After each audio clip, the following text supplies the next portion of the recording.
Sa episode ko pong ito, tayo po ay magigisa ng kamatis at meron po tayong piprituin na talong at saka isda po mga kanyaman.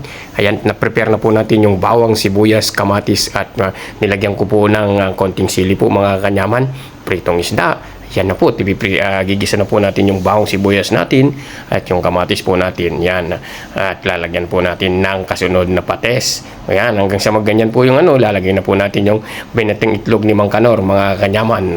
Ayan na po mga kanyaman, ang sarap na po ng ginisang kamatis natin. Yan mga kanyaman, nakaluto na po tayo. May ginisang kamatis po tayo, pritong isda, pritong talong at saka mainit na kanin mga kanyaman. Nakaligo na rin po tayo mga kanyaman. At basbasan muna po natin yung pagkain natin. Panginoon, maraming salamat po sa biyayang pinagkulob mo sa araw na to. Naway magsilbing lakas po sana sa aking pangangatawan.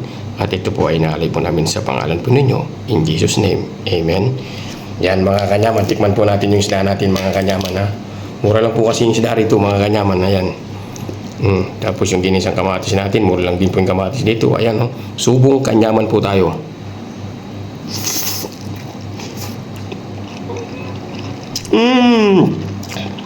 Kanyaman.